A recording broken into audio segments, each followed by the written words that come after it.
semua kejadian Tuhan tidak bisa bypass doa. Karena doa itu adalah dimensi keempat, di mana kita berkomunikasi dengan Tuhan yang tidak terlihat. Dimensi tiga itu adalah panca indera. Apa yang ku touch atau ku raba, apa yang ku rasa, apa yang ku dengar dengan telinga jasmaniku, apa yang ku lihat dengan mata. Kalau kita hidup menurut panca indera atau dimensi ketiga saja, maka kita hanyalah hidup lahiriah.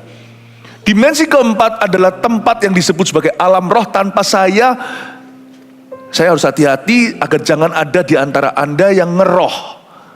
Tapi alam roh itu ada.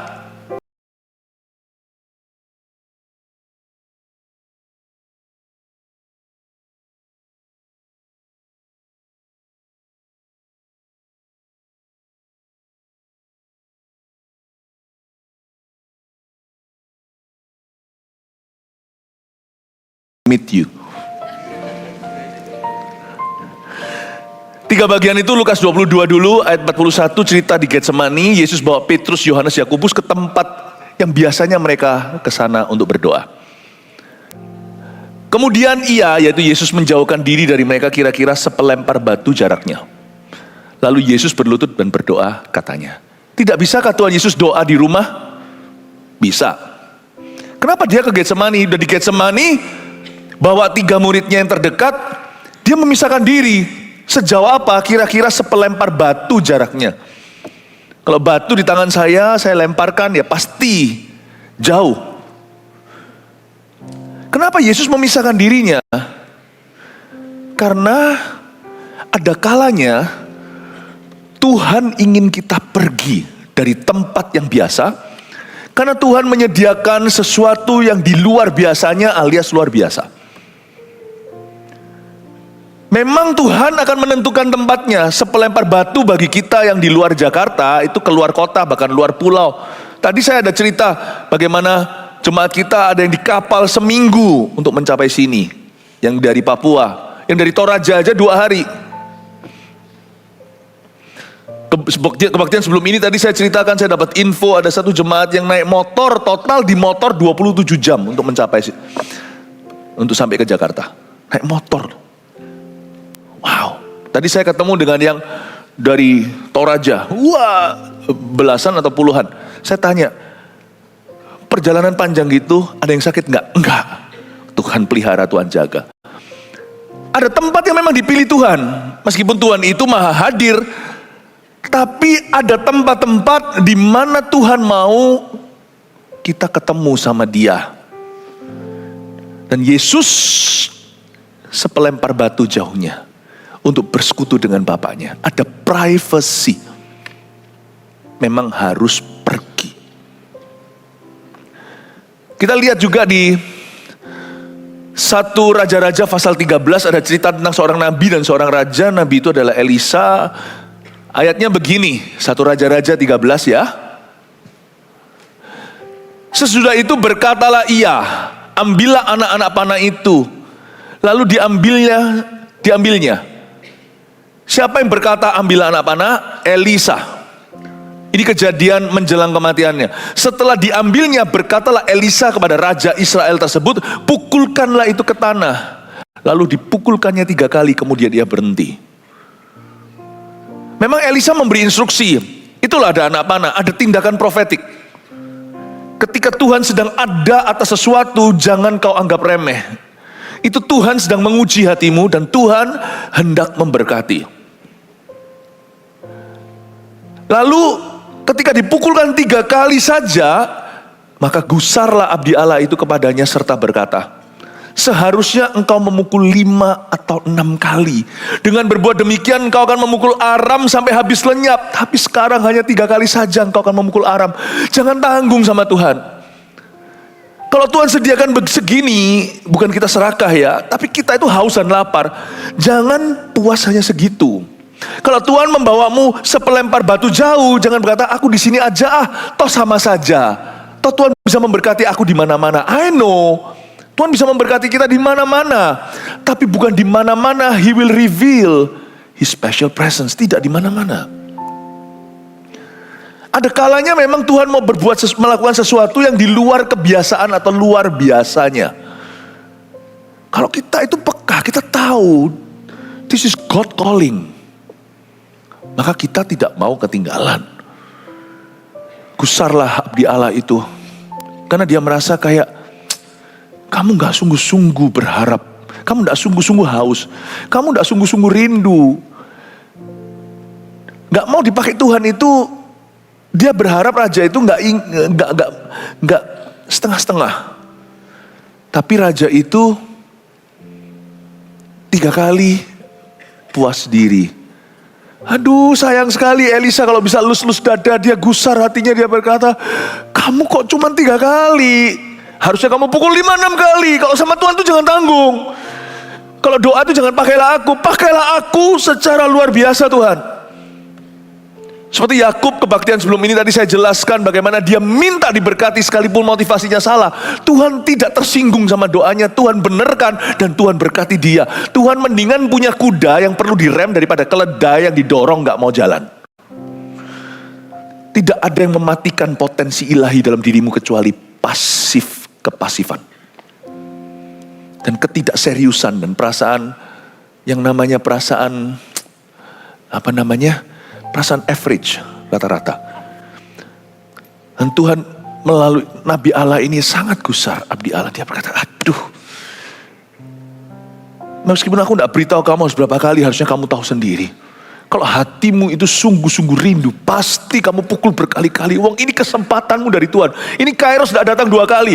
Sang raja lalu menyesal, percuma karena waktu ilahi tidak bisa diulangi.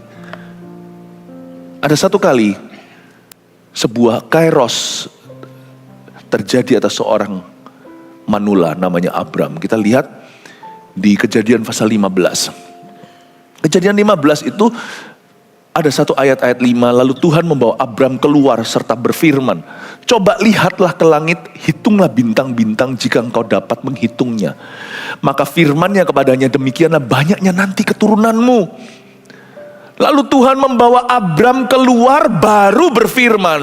Dan setelah Abram keluar, maka firman Tuhan kepadanya, demikianlah banyaknya nanti keturunanmu. Jadi Tuhan tidak berfirman sebelum Abram keluar. Meskipun Tuhan bisa berfirman di dalam tenda, Abram tinggal di dalam kemah. Dia bisa aja menawar dan berkata, tawar-menawar dengan Tuhan, berkata, kan di sini sama saja Tuhan. Speaklah, bicaralah.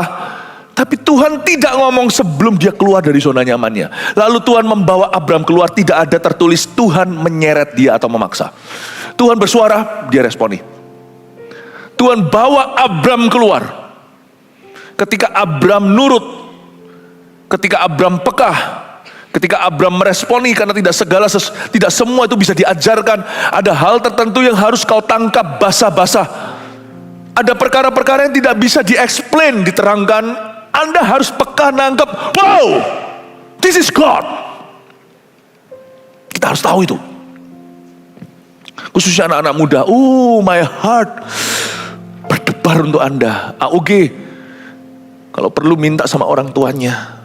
Kan di sana semuanya akan teratur, kan kita nggak ngawur. Bilang aja, Pak, Mah, aku di grounded deh 2-3 tahun kemudian, nggak apa-apa, nggak usah liburan. Pokoknya aku nggak boleh missing yang ini. Ada sesuatu kekidian, saya nggak bisa jelaskan, sungguhan. Saya sendiri nggak tahu total apa, tapi hati saya ini berdebar-debar.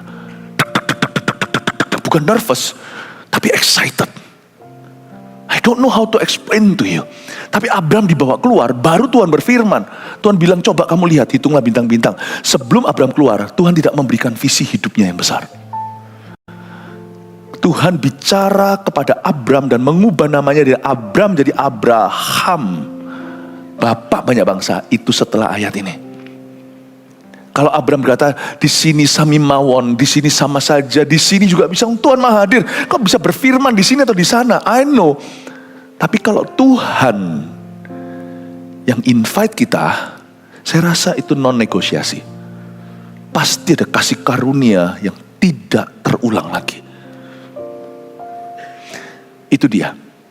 Dan Abram akhirnya keluar pula, baru Tuhan berfirman. Meskipun Tuhan bisa aja ngomong di dalam kan, Abram gini loh. No.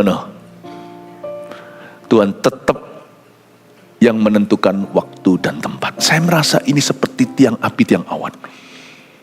Kalau sesuatu yang reguler kita adakan tiap tahun, di mana di situ ya gitu, boleh datang boleh enggak. Tapi kalau sesuatu yang saya rasakan dalam pengembalaan ini, saya sebagai gembala sidang nggak akan ngawur hal-hal seperti ini. Karena saya tahu harga yang dibayar sangat besar. Dan saya tidak mau Anda ketinggalan. Kecuali kalau Anda sungguh-sungguh nggak bisa, lain cerita. Kalau bisa, orang Indonesia semua bisa diatur punya. Anda bisa, jangan ketinggalan, sungguhan.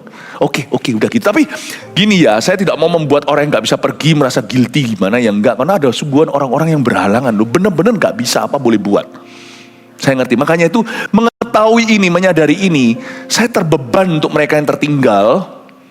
Jadi minggu-minggu lalu ketika saya berdoa, saya pakai beberapa hari untuk giliran puasa. Yang saya doakan dulu tahu gak, bukan yang pergi. Saya doakan dulu yang gak bisa pergi. Waktu saya doa gini, Tuhan kasih mereka kasih karunia yang lain. Karena saya gak bisa bohong. Saya gak bisa memberikan harapan palsu. Ada berkat tertentu yang tidak bisa diberikan kecuali orang itu ada di sana, atau kecuali orang itu datang. Jadi saya harus minta sama Tuhan another grace. Kasih karunia yang beda, kasih karunia yang lain, tapi tetap sebuah kasih karunia dari Tuhan. Jadi saya puasakan Anda loh. Yang tidak bisa. Karena bagi saya itu seperti misalnya seorang ayah mau pergi bawa anaknya sebagian di rumah karena ada ujian. Aduh, rasa di hati itu kayaknya kalau saya tapau, saya bungkuskan pulang, ini sudah busuk di jalan. Karena jalannya bukan dekat, seperlempar batu jauh, itu bicara secara rohani jauh sekali. Saya bungkuskan ya nggak bisa. Jadi saya berdoa gimana caranya. Saya telepon rumah, tolong siapkan daging, tolong siapkan gini ini buat. Saya pasti akan memastikan anak saya yang satu yang nggak ikut itu juga terhiburkan. Karena itu saya puasa untuk Anda dan berkata, Tuhan kasih karunia yang lain. Saya nggak bisa bilang, oh kasih karunia sama, nggak apa-apa, nggak pergi sama saja, nggak bisa. Kalau saya ngomong begitu saya berdusta. Not the same. Tapi I pray for another grace. Saya terhibur sekali ketika saya dengar dari AOG dan juga dengar dari Eagle Kids yang memang nggak bisa pergi, anak-anak kecil nggak bisa pergi misalnya, di hari H nanti Rabu dan Kamis mereka akan adakan pertemuan, mereka berdoa. Jadi nggak seperti ini, karena nanti besok ini mungkin kalau minggu ini yang CG mungkin berkurang karena banyak yang pergi bahkan CGL-nya. Jangan sampai nanti semua orang kurang termotivasi. Jadi mereka kumpul semuanya, diatur oleh penggembalaan untuk mereka berdoa dan sama-sama mengantisipasi sekalipun tidak di streaming dan tidak di streaming. Jadi nggak bisa dapat menu yang sama. Nggak bisa karena ada hal tertentu nggak bisa begitu. Nah, mereka tetap akan di sini. Bagaimana caranya?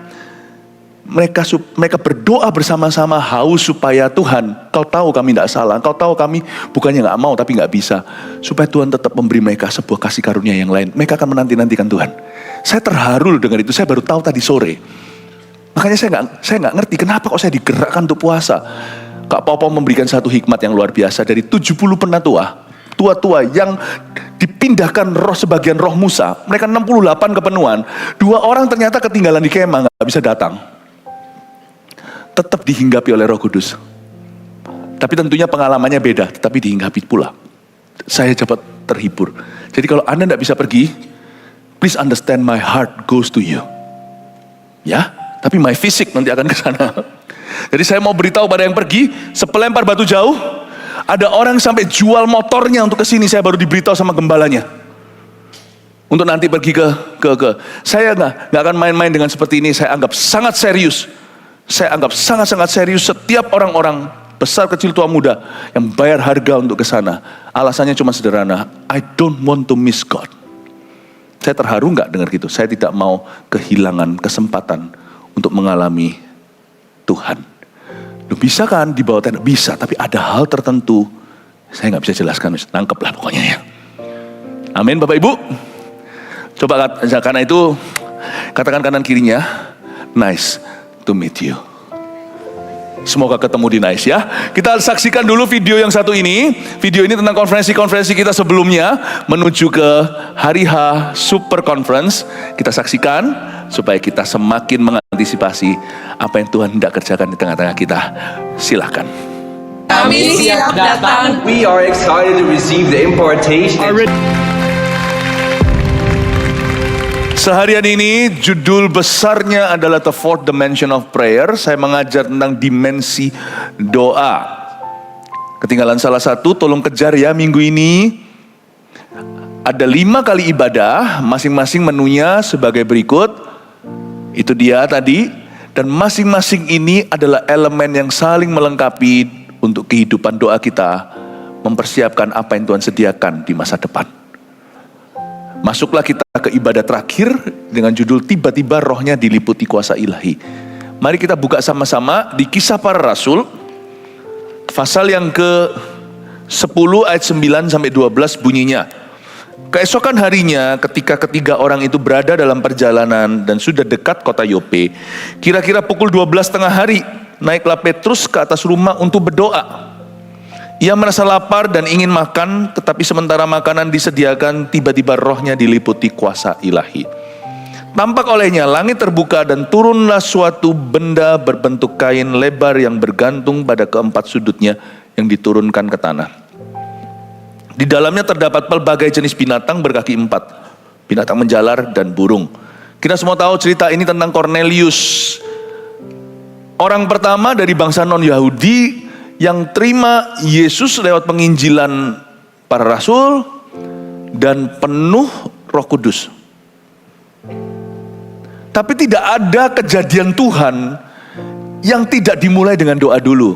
Nggak hanya bicara tentang kebangunan rohani penginjilan.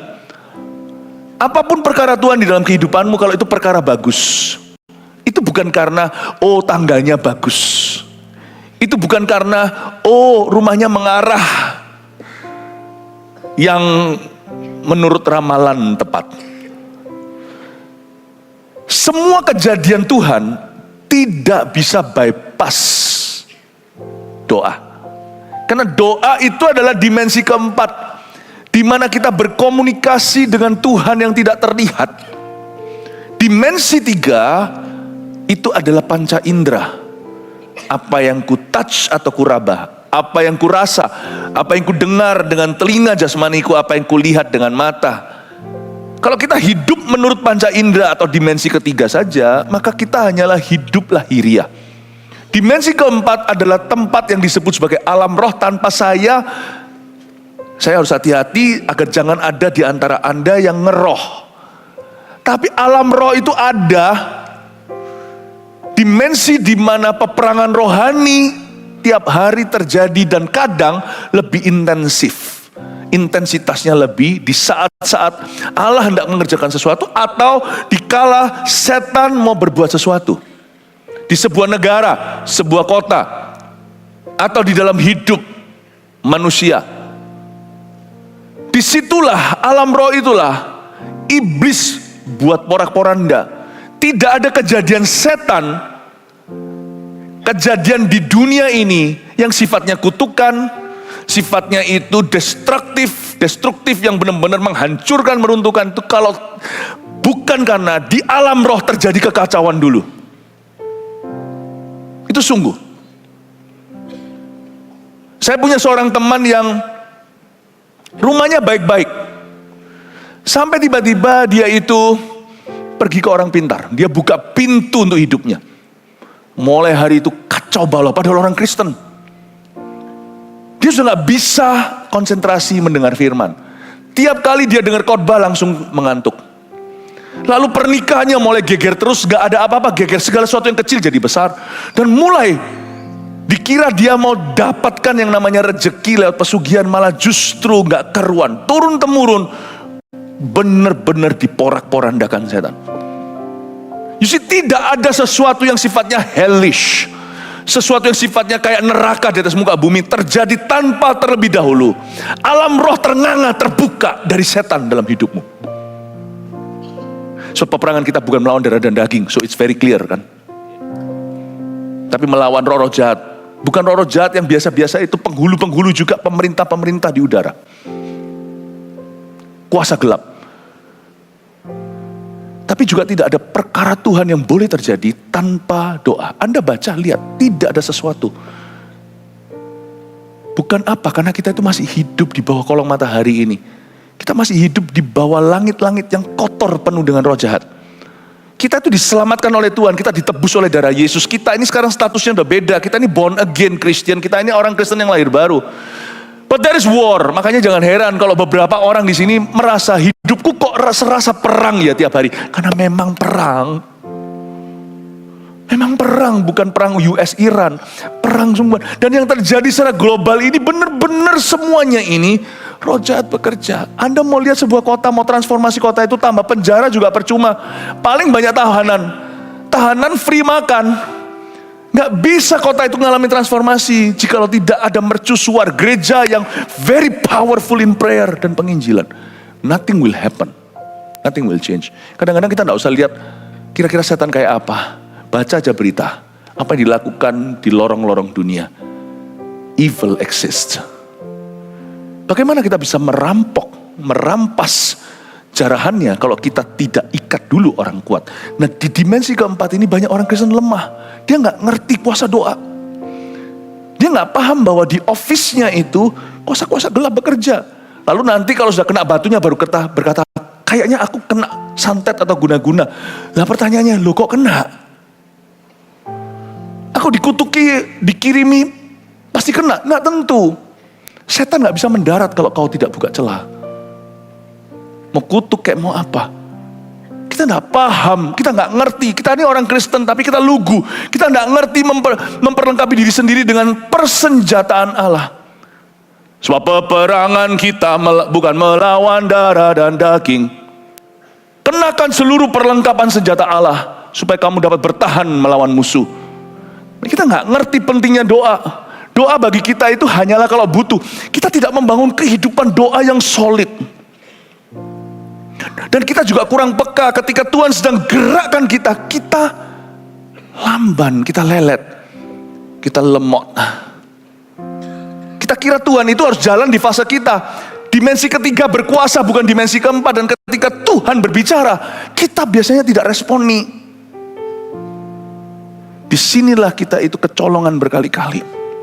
Saya mau kita belajar bahwa di dimensi keempat ini adalah where God, dikatakan Allah adalah roh, di mana ada roh Allah di situ ada kemerdekaan. Di dalam dimensi keempat inilah yang, atau alam roh inilah yang menentukan kejadian-kejadian dunia dan kejadian-kejadian di hidupmu. Gak ada orang yang tiba-tiba menangkan papanya, mamanya, menangkan suami, gak ada. Pasti dia akan masuk dulu seperti Yakub bergulat dengan Allah, akan mengalami pergumulan dan Tuhan izinkan kau menang dalam pergumulanmu atau di dalam pergumulan doamu. Pasti ada struggle di dalamnya. Nah, di sini saya perlu Anda mengerti, daripada saya memberikan hanyalah ABC, sudah waktunya makanan keras diberi, artinya Anda tahu lebih. Makanan keras itu bukan dibentak-bentak oleh gembala. Makanan keras itu adalah informasi yang berbobot lebih dari yang kau tahu dulu. Kau kira segini, ternyata sekarang kita diperdalam mengerti. Oh, I know now bahwa the spiritual realm exist. Alam roh itu ada. Amin, Bapak Ibu. Dimensi keempat itu di situ. Dalam bisnis juga sama. Kalau Anda tahu mengenakan perlengkapan senjata Allah, mungkin iblis yang di bisnis itu bukan sampai membunuh, membinasakan, mencuri. Anda tidak akan kecurian. Anda tidak akan kecolongan. Yang saya maksudkan bukan tuyul kecil. Yang saya maksudkan bagaimana kutuk akan melanda pekerjaanmu. Dan seolah-olah belalang-belalang setan itu hinggap pada panenmu. If you know how to take authority in Christ, they will not come near your tent. Mereka tidak akan mendekat ke kemahmu. Amin Bapak Ibu. Mari saya ajak kita untuk melihat bagaimana Petrus berdoa dan apa yang terjadi ketika beliau berdoa. Ayat 9, keesokan harinya. Ini besoknya ya, dia menumpang di rumah seorang lah, singkat cerita. Namanya juga Simon. Ini Simon at Simon. Keesokan harinya ketika ketiga orang itu berada dalam perjalanan, siapa itu? Pesuruhnya seorang perwira Italia, yaitu Cornelius. Ini 3 hambanya.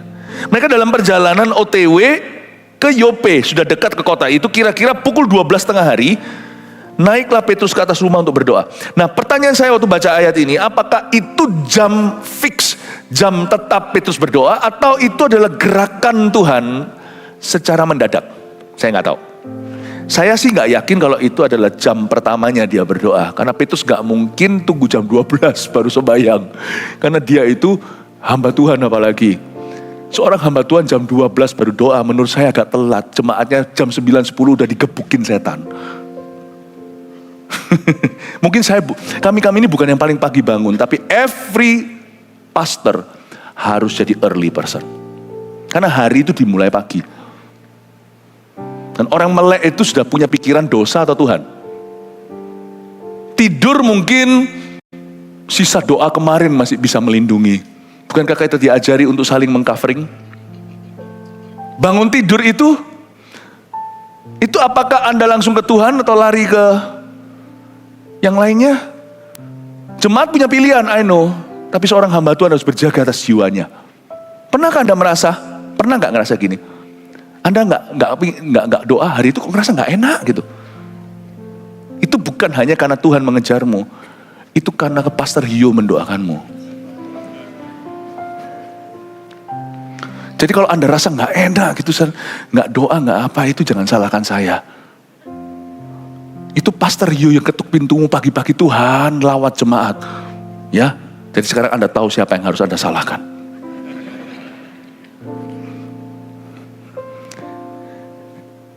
Petrus doa pukul 12, I don't think so. I think itu sudah jam doanya kedua. Bukan berarti kita harus doa berkali-kali gitu, gimana, enggak. Bukan ya. Tapi kita harus punya kehidupan doa, bukan hanya sebagai hamba Tuhan, tapi orang Kristen pada umumnya. Dan bukan berarti kita punya doa nggak kerja kan kalau gitu. Tuhan nggak suruh kita doa 24 jam sehari, siapa bilang? Apalagi zaman sekarang ini jam 12 sudah kantor semua, termasuk full timer lah. Full timer masa hanya doa? Ada banyak pekerjaannya.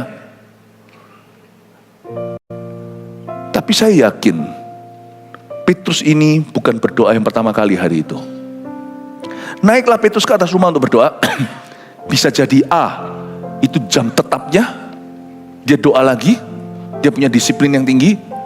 Atau B, itu ada gerakan di dalam hatinya. Petrus, Peter, pray. Kita mesti nurut. Berdoa itu gak usah ngeroh, berdoa itu harus punya disiplin. Saya punya disiplin berdoa di pagi hari, gak bisa negosiasi. Mau apa terjadi, gempa kayak dan segalanya, saya mesti doa. Nggak bisa enggak.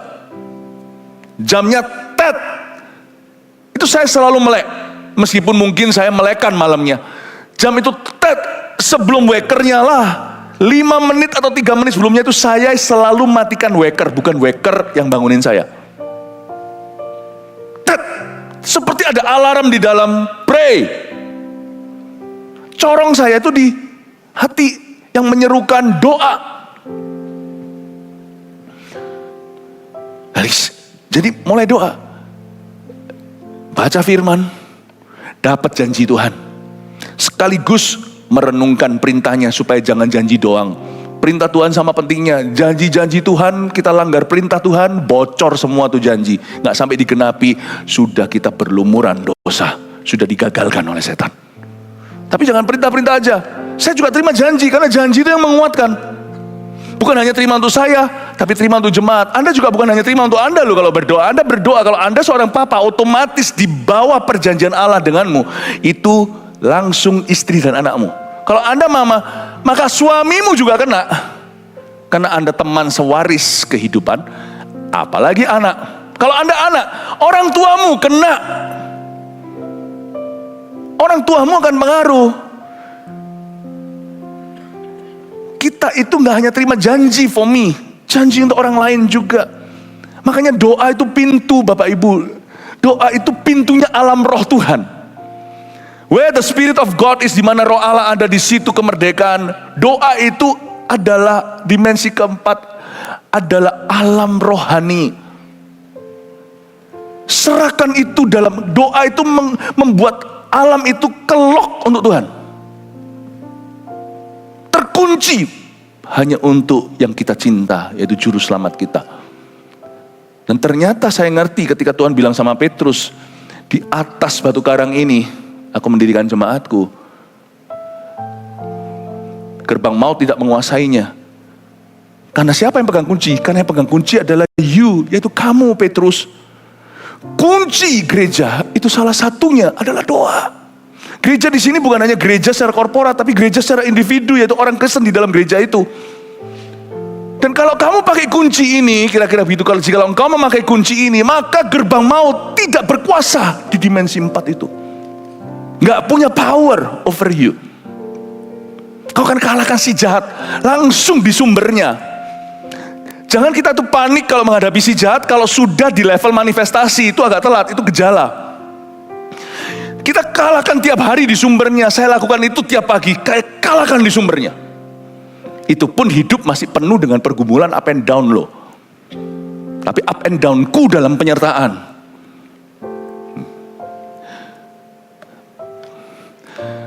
Tadi saya ada cerita juga singgung, bahkan penderitaan pun akan dipakai Tuhan. Tapi kalau kita gak berdoa, penderitaan itu di tangan setan. Waduh, ngeri. Pisau ya, pisau. Di tangannya dokter. Jadi alat atau katana itu, samurai lah, bahannya sama.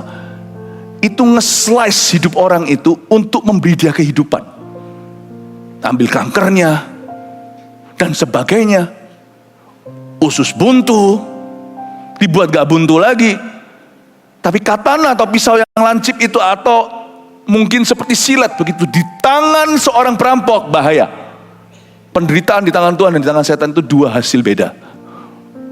Yang satu menghancurkan, yang satu akan membangunmu secara kekal. Doa yang membuat kita memberikan itu ke tangan Tuhan atau setan. Karena doa adalah kunci. Lu buka untuk Tuhan atau lu buka untuk setan? Kita tutup untuk setan atau tutup untuk Tuhan? Aku gak pernah tutup untuk Tuhan kok. Tapi buka untuk setan. Berdoalah supaya tidak sanggupkah kau berjaga-jaga 1 jam aja, supaya kamu jangan jatuh dalam pencobaan. Apakah pencobaan manusia? Membuka pintu untuk setan. Kita gak perlu tolak Tuhan. Ketika kita buka untuk setan, kita sudah suruh Tuhan keluar. Ada orang Kristen yang Kristen, tapi dia lemah kehidupan rohaninya. Nampaknya dia Kristen, tapi pintu yang terbuka semua adalah untuk roh jahat. Tidak heran sekalipun dia Kristen, hidupnya tidak keruan. Karena dia tidak berkuasa. Meskipun uangnya banyak, koneksinya, tapi manusia rohnya lemah. Dia tidak berkuasa, dia dijajah semua roh jahat itu. Manusia rohnya itu udah gemuk, udah berotot. Jadi misalnya tubuhnya segini, manusia rohnya ceking, sisanya itu diisi roh jahat. Gitulah ya kira-kira ilustrasinya. Tapi kalau kita dipenuhi Roh Kudus, tidak ada ruang untuk roh jahat. Kita tidak perlu tolak-tolak setan, sekali-kali perlu tengking. Tapi kita nggak usah tengking sana-sini terus-menerus seperti Ghostbuster. Dengan memenuhkan diri kita, lewat doa kita kepenuhan oleh Roh Kudus. Coba baca Kisah Rasul, berkali-kali mereka kepenuhan Roh Kudus. Ketika mereka berdoa, goncanglah tempat mereka berdoa. Dengan penuhnya Roh Kudus, setan gak punya tempat. You see, dimensi keempat ini, siapa residennya? Tiap hari bisa berubah. Hari ini Tuhan, tapi kalau kita mulai tidak bisa berdoa, itu tanda bahaya. Lama-lama orang yang tidak bisa berdoa akan mulai berdosa. Karena dia tidak akan tahan pencobaan. Dulu mungkin dia penuh Tuhan, tapi kalau dia kosong lagi, 7 roh lebih jahat. Jadi ke depan bisa berubah loh. Itulah sebabnya setiap hari saya berdoa, karena saya belum di sorga. Nah kalau saya hari ini bisa begini, itu karena saya bersandar. Karena saya hidup secara sengaja di dalam hadirat Allah. Yang disengaja itu adalah doa. Allah ada di mana? Di sorga saya nggak tahu. Dia bertahta saya tahu. Tapi Allah ada di mana di hidupku saya tahu. Saya jaga dalam doa saya. Di situ saya communion, komunikasi dengan Tuhan. Disitulah. Saya tahu Allah di mana di hidupku, saya tahu. Yaitu waktu aku membangun mezbah doaku. Saya tahu Allah berada di mana di hidup saya. Kalau orang tidak bisa berdoa itu bahaya. Nah kalau saya tidak berjaga-jaga dan waspada, siapapun bisa kecolongan, tidak ada orang kebal. Saya tidak mau. Nanti puluhan tahun kemudian, bukan Tuhan yang bertahta di dalam hati dan di dalam manusia rohani saya. Saya ingin kita mengerti ini. bahwa dimensi keempat ini adalah dimensi perang yang dahsyat every single day. Kalahkan iblis at the source, atau berada di sumbernya. Saya nggak tahu apakah Petrus itu hari itu dia berdoanya itu fix atau itu gerakan, tapi kalau Tuhan dorong ikut. Saya nggak bisa cerita ya. Tuhan itu sopan, meskipun dia bangunkan, ada waktunya dalam hidup saya saksian. Tuhan bangunkan saya itu di tengah malam untuk berdoa, tapi Tuhan itu selalu, saya itu nggak pernah sungguhan. Saya ngeliat pada waktu besok pagi saya itu sibuk sekali dan Tuhan nggak pernah bangunkan. Aneh ya, Tuhan kalau bangunkan itu selalu tepat gitu. Tuhan itu sopan. Dan kalau Tuhan bangunkan ya, tidur saya setelah Tuhan bangunkan ada waktunya. Ini bukan lagi di dalam jam doa saya yang fix, yang tetap. Ini sesuatu yang sifatnya ekstrakurikuler dari Tuhan. Tapi bukan beban. Itu aneh deh. Saya kesaksian ini hal-hal seperti ini kan dari pengenalan akan Tuhan, bukan dari pengetahuan. Kalau saya dibangunkan misalnya pukul 3 pagi untuk berdoa, itu gak pernah Tuhan menuntut saya doa 2 jam itu, karena itu waktu tidur saya. Dan setelah itu saya bangun, saya tidur lagi, saya berdoa sebentar untuk apa, misalnya saya digerakkan untuk doa ini tentang jemaat. Ya saya ngerti lah, itu semua sudah tanggung jawab posisi lah. Berjaga atas jiwa itu berarti kalau yang sana tidur, pernah jaga baby? Kita yang terjaga. Tapi jangan merasa, oh pendeta begitu hidupnya. Enggak, setiap kita itu jaga babynya Tuhan. Anda suami, Anda punya istri, punya anak, itu babynya Tuhan dititipkan ke Anda itu. Jadi kalau saya dibangunkan misalnya pukul tertentu dini hari, nanti ya setelah itu tidur saya itu nyenyak dalam. Jadi bukan hanya dalam kuantitas sleep, tapi juga kedalaman. Ahli-ahli dokter-dokter yang ngurusi orang tidur itu kan tahu, kualitas sleep itu kan menentukan, bukan hanya panjangnya tidur. Itu saya bisa nyenyak dan bangun tuh selalu seger. Jadi kadang-kadang saya itu kecanduan berkata, kapan Tuhan bangunkan lagi? Karena setiap kali dibangunkan Tuhan doa sebentar itu saya tidurnya pulas, bangunnya tuh seger, gak ada pegel. Dan selalu pas besoknya bukan yang menuntut saya untuk tidak istirahat. Tuhan itu wise. Tuhan itu bijaksana. Tapi kenapa kadang-kadang Tuhan gak bisa menunggu sampai tunggu saya bangun kayak pukul 6? Gak tahu. Nah disitulah kedaulatan saya, I don't know. Tapi pokoknya kalau Tuhan itu menghembus sedikit aja, saya pasti ngerespon. Bukan saya super taat, enggak. Tapi saya sudah sangat kenal beliau. Kalau Tuhan suruh, bukan aja gak ada salahnya. Percayalah, kalau Tuhan suruh, Tuhan itu gak pernah berhutang budi samamu, sama dirimu. He's always right, He's always good. Saya mau ajarkan pada Anda untuk belajar pekah. Tapi bukan seperti orang yang ngeroh, oh Tuhan suruh. Bayangin kalau lagi nyetir nih punya, misalnya dia nge-grab, dia supir grab, Tuhan suruh berhenti, penumpang taruh situ, dia doa dulu. Langsung dikasih starnya nggak ada, dikasih begini. Tuhan tuh tertib. Kita tetap harus punya jam tertib. Tapi saya kok yakin ya, naiklah Petrus ke atas rumah untuk berdoa ini mungkin adalah sesuatu yang sifatnya spontan. Kalau enggak kan, di kesempatan lain Petrus selalu missing jam 12 lalu naik ke loteng doa.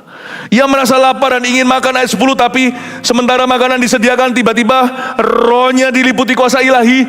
Dia doa sebentar. Pukul 12 naiklah Petrus ke atas rumah untuk berdoa. Lalu dia kepingin makan. Pasti bukan dinner kan?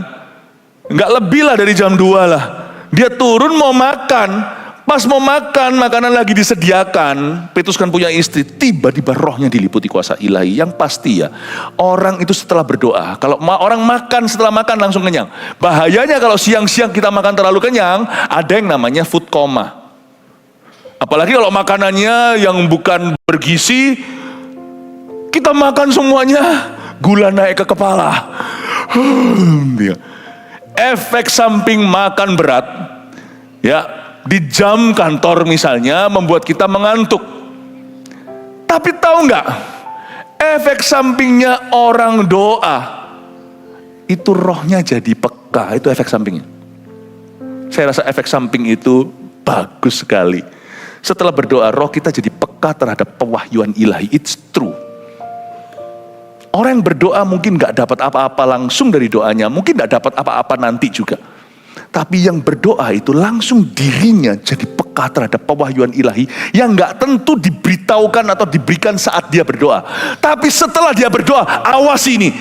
Sama dengan orang yang makan nasi berlebih siang hari, awasi nanti sebentar lagi mengantuk. Setelah makan baru, waktu makan lezat, gak ngantuk. Apalagi kalau kelaparan, wah balas dendam. Tapi orang setelah doa itu awasilah. Setelah dia doa, sebentar lagi rohnya peka. Dia gak langsung kerasa waktu dia doa. Dia akan peka terhadap pewahyuan ilahi dan tuntunan-tuntunan ilahi dalam hidupnya dan hidup orang lain. Semua itu efeknya. Tampak olehnya langit terbuka dan turunlah suatu benda berbentuk kain lebar yang bergantung pada keempat sudutnya, yang diturunkan ke tanah. Ketika setelah dia doa, bukan hanya rohnya diliputi kuasa ilahi, tapi Petrus melihat sesuatu. Kebetulan yang dia lihat ini adalah open eye vision, atau ini bukan ketika orang tidur dapat mimpi dari Tuhan seperti Yusuf perjanjian lama maupun Yusuf perjanjian baru. Banyak kali Tuhan bicara melalui mimpi, malaikat datang di mimpi juga. Tetapi di sini Petrus melihat open eye vision, kuasa ilahi meliputi rohnya. Dia melihat langit terbuka. Exactly. Jangan lihat dulu apa yang turun. Ada karpet terbang itu. Tapi ini kebenaran sejati. Langit terbuka. When you pray, heaven opens on above your head. If you don't pray, heavenly door itu semakin menutup, yang terbuka adalah pintu yang salah. Waktu kita berdoa, langit terbuka. Makanya tahun ini kita punya visi tahunan adalah surga yang terbuka. Tidak bisa tidak, Anda harus bangun kehidupan doa Anda, jemaat. Tidak bisa hanya gembalamu. Karena yang jalani hidupmu adalah hidupmu. Kita ini berjaga atas jiwa betul, tapi kita ini adalah tambahan dalam imanmu. Tampak olehnya langit terbuka. Turunlah sesuatu. Ini dia. This exactly what prayer is all about. Inilah doa itu begini. Langit terbuka, turun sesuatu. Suatu hari murid-murid Yohanes Pembaptis protes. Ngomong sama gurunya, sama Yohanes. Itu loh Yesus itu loh, membaptis orang. Padahal Yesus gak baptis sendiri, murid-muridnya. Yohanes menjawabnya dengan enteng. Gak ada seorang pun bisa gak ada seseorang. No one can take upon himself anything unless given from heaven. Tidak ada seorang pun bisa mengambil sesuatu bagi dirinya kecuali dikaruniakan kepadanya oleh sorga. Betul sekali. Gak doa ya kita gak dapat berkat itu. Kita gak berdoa, kita gak memperoleh dominion itu. Anda mau tiru, kita mau tiru, mau curi berkat orang gak bisa kalau Tuhan tidak memberkatimu. Kita mau jiplak plek, metodenya juga percuma. Hanya sebentar aja suksesnya lalu jatuh. Jika Tuhan tidak mengaruniakan, dan kapan Tuhan mengaruniakan? Kapan pintu terbuka lalu turun sesuatu? When you pray. Makanya itu kadang-kadang kalau berdoa itu ya, peperangan rohani atau bukan, kita tuh belum lihat namanya doa itu kan kita nggak melihat. Seperti Elia, doa itu, apalagi cara Elia dia berdoa sungguh-sungguh demikian rupa. Dia letakkan kepalanya di antara dua lututnya, nggak lihat, nggak dengar apa-apa kecuali Tuhan. Waktu kita doa kan kita nggak bisa melihat apa-apa, nggak tahu kejadian di luar. Tapi waktu kita berdoa, kapan kita berhenti? Misalnya kita doa syafaat tentang sesuatu, baik itu kita berbahasa roh atau waktu berbahasa Indonesia, pokoknya kita sedang menggedor-gedor pintu surga. Kita tahu kapan. Seorang pernah ajari saya waktu saya baru lahir baru, kalau kamu berdoa minta sesuatu dan itu dari firman Tuhan, kalau kamu berperang untuk sesuatu dan itu demi kerajaan Tuhan, kalau kamu berdoa untuk orang-orang yang kau cinta, jangan berhenti sampai terjadi pelepasan damai sejahtera di dalam hatimu. Sampai kau tahu in your heart, you have won. Kau telah menang. Sampai kau tahu dalam doa itu kau sudah mendominasi, dominion atau dominasi itu di tanganmu. Itu akan ada suatu rilis, ada sesuatu yang seperti dilepaskan rasa damai sejahtera. Kayaknya meskipun situasi belum berubah, masalah masih sama, di depan masih ada Goliat. I know doaku udah tembus. Makanya itu doa tidak bisa tanpa tutup pintu di belakang. Kalau doa gaya doa makan ya, kayak gitu doa tanpa pergumulan. Doa yang sifatnya bergumul sesuatu itu, biasanya harus kita khusus doakan itu. Dan sekali kita rasakan tembus, itu tembus sungguhan. Dan biasanya Tuhan juga tidak akan silent. Tuhan akan kasih Anda bukan pewahyuan untuk menggantikan firman, untuk menambahkan firman. Jangan kurangi, jangan tambahi. Tapi akan ada pewahyuan untuk doamu itu. Tuhan pasti akan berbicara tentang itu. Memberimu bukan hanya janji dari firman, tapi Tuhan akan memberimu tanda. Kalau sesuatu itu tembus, Tuhan itu pasti ada sign-nya. Tiba-tiba rohnya diputi kuasa ilahi, tampak olehnya langit terbuka dan turun sesuatu. Dan yang turun pada waktu itu adalah benda berbentuk kain lebar yang bergantung pada keempat sudutnya yang diturunkan ke tanah. Turun ke bawah kan? Di dalamnya terdapat berbagai jenis binatang berkaki 4, binatang menjala dan burung. Ini semuanya adalah simbolisme. Dan Tuhan bicara kepada Petrus, dia belum mengerti, tapi dalam waktu berapa jam lagi dia akan paham. Nggak sampai jam sih, menit dia akan mengerti. Waktu besok hari, setelah dia pergi dengan 3 orang itu sampai ke pintu Kornelius, dia akhirnya paham bahwa yang dia lihat bukan binatang berkaki 4. Dia lihat adalah satu dominasi dibuka, yaitu kepada orang-orang yang tidak bersunat. That day, Peter prayed, waktu Petrus doa, Allah memberikan kepadanya bangsa lain. Orang nggak ngerti kiranya Petrus hoki. Kalau dalam dunia bisnis, wah orang itu kok bisa ya. Orang nggak lihat gunung batunya. Dia tidak lihat fondasinya. Orang ini berdoa. Sesuatu dikaruniakan oleh Tuhan. Itu bukan sesuatu yang bisa kau tiru. Pemakaian Allah, penyertaan Allah, berkat Tuhan. Kasih karunia nggak bisa. Orang nggak melihat itu. Itu pada hari Petrus berdoa. Allah memberinya bangsa-bangsa tidak bersunat. Dan Tuhan pakai bahasa Yahudi yang paling mereka mengerti. Binatang berkaki 4, binatang menjalan dan burung itu semua adalah benda-benda binatang-binatang najis yang tidak boleh dijamah, tidak boleh dimakan. Apa yang dinajiskan oleh orang Yahudi, Tuhan berikan ke Petrus. You will win them. Ini gak hanya bicara soal jiwa-jiwa ya. Saya rasa ini bicara tentang kemenangan kita. Allah mau membuat Anda dominasi. Kalau Anda tahu, Tuhan berkata begini pada Adam dan Hawa, penuhi bumi, kuasai, dominion.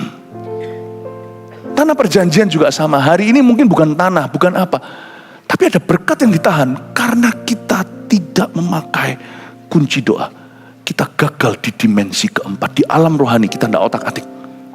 Kita minta semuanya otomatis, padahal Tuhan mau bawa kita dalam sebuah petualangan doa. Saya ajak Anda ke 2 poin ini aja. Saya mau tunjukkan lalu saya selesai dengan sebuah kesaksian. Number 1, tiba-tiba rohnya diliputi kuasa ilahi. Ingat dimensi keempat, yaitu doa. Nomor 1, setelah berdoa roh kita peka terhadap pewahyuan ilahi. Itu adalah kebenaran yang kita terima lewat pelajaran ini. 2, alam roh itu menentukan batas-batas manusia. Dan doa mengubah alam roh itu. Paham ya? Yang menentukan batas manusia, di balik semua kejadian, iblis atau kerajaan Allah. Makanya doa Bapa kami pertama-tama adalah invasi. Datanglah kerajaanmu. Ya, menguasai dimensi itu. Alam roh itu menentukan batas-batas manusia. Doa itu yang mengubah alam roh di rumahmu, di tempat bisnismu, di tempat di mana Allah menempatkan. Makanya setan tidak takut sama orang Kristen biasa. Karena mereka punya kunci, nggak tahu gimana cara buka atau buka tutup. Apa yang kau ikat terlepas di sorga, apa yang kau ikat di dunia, apa yang kau lepas di bumi terlepas di sorga. Kira-kira apa itu kalau bukan doa? Setan tidak takut sama orang Kristen yang tidak paham kuasa doa. Saya rasa apa yang saya ajarkan ini dibenci setan. Karena ini akan unlock you. Ini akan membuka kuncimu.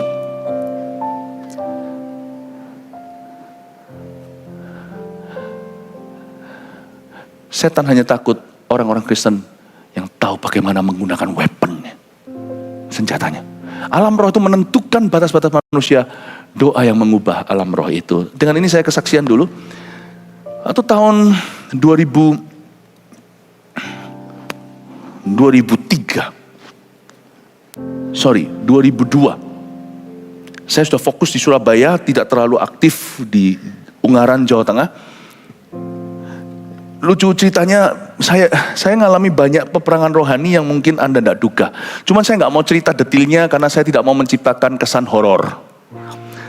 Kami hamba-hamba Tuhan, ini berada di sebuah, kami bukan orang spesial istimewa, bukan orang khusus, bukan. Tetapi realitanya, kami mengalami peperangan rohani yang jauh lebih vulgar daripada jemaat pada umumnya. Nah itu aja, simple, udah statement itu cukup menggambarkan. Nah, waktu saya mulai awal di Surabaya itu, Tuhan beri saya mandat misi untuk bisa mengubah hidup manusia, bukan saya tapi Roh Kudus, tapi memakai mitra-mitra juniornya itu kami. Saya tahu bahwa definitely there's gonna be war. Ngalamin peperangan rohani yang cukup sengit, yang sudah jangan kasih saya pandangan gitu, nanti saya cerita, jadi mendingan saya nggak cerita. Ya pokoknya intinya kalau saya ceritakan Anda mungkin berkata, bisa begitu ya? Ya, dan coba semua bilang, bisa gitu ya? Ya sudah, saya nggak usah cerita, Anda sudah tahu. Singkat cerita akhirnya 2000, ini aja yang paling biasa adalah kami berdoa. Saya tahu waktu itu mau memimpin jemaat di 2003 itu untuk pergi ke satu, untuk kita mau memimpin jemaat dalam sebuah kegerakan.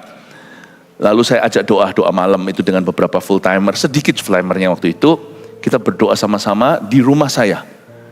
Di rumah kami itu di depan ada security. Dan security itu melihat sesuatu di pohon, lalu dia nggak bisa bergerak. Bukan hanya satu, karena ganti shift, ada dua nggak bisa bergerak. Jadi mereka bukan orang yang roh apa, bukan, mereka nggak bisa bergerak. Namanya roh jahat itu nggak bisa pakai pentungan, nggak bisa pakai senjata dunia. Saya tahu jelas-jelas ada sesuatu.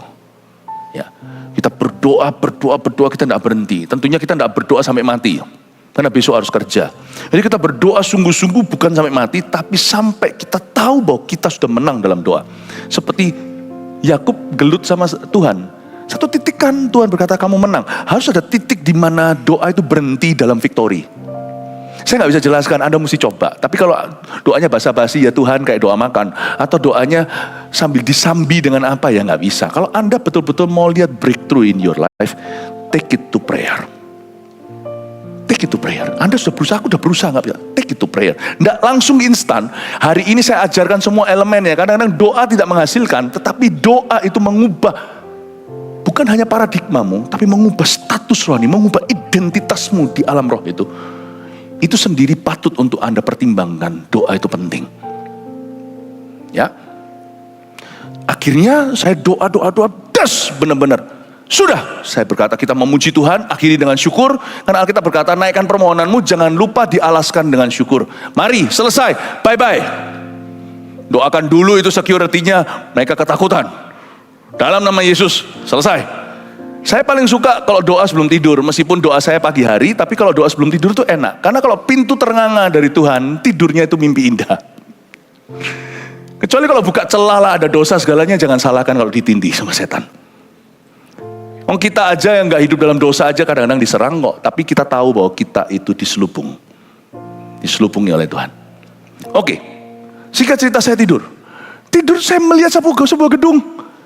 Itu saya lihat seperti sebuah stadion lebih kecil gitu. Tempat masuknya, pilar, bukan pilarnya, tapi tempat masuknya, tempat orang. Saya bisa lihat semua lingkarannya gimana. Siapa sangka 2003 kita ada di sebuah gor di Surabaya Timur. Kita adakan acara di situ. Kita ada acara di sana. Dan waktu kami akhirnya masuk, karena waktu itu kan tim yang survei, waktu akhirnya saya sendiri masuk ke sana, saya lihat, saya terkejut. Orang Prancis, saya nggak tahu, mungkin pronounce-nya salah, déjà vu. Rasanya pernah lihat ini di mana? Saya sudah memimpikan tempat itu. Saya melihat pada waktu selesai doa, lalu tidur kan, saya ngelihat dalam mimpi saya, ini bukan open eye vision, tapi night vision waktu saya tidur. Saya lihat itu persis. Waktu saya masuk, saya beritahu, ini, di booking, sekaligus swimming poolnya. Dan hari itu 2 malam kita adakan, 400 orang dibaptis. Gak pernah lihat yang kayak gitu dulu di gereja kita. Dan ada satu hal yang interesting adalah pada waktu security itu dipegang sama roh jahat, dia dengar suara tangisan, bukan tangisan, suara tertawa perempuan. Oke, jangan takut ya. Saya cuma sampai sini kok, nggak ngomong lebih lanjut ya. Ya, jangan takut. Makanya itu nggak ada, ya sudah gitu, jangan takut. Nah, dia dengar tertawa, tapi pada waktu di GOR itu di Surabaya Timur, satu section daripada GOR itu, semua jemaat volunteer, banyak sekali hamba Tuhan semuanya bisa mendengar seorang perempuan nangis waktu saya tengging dalam nama Yesus.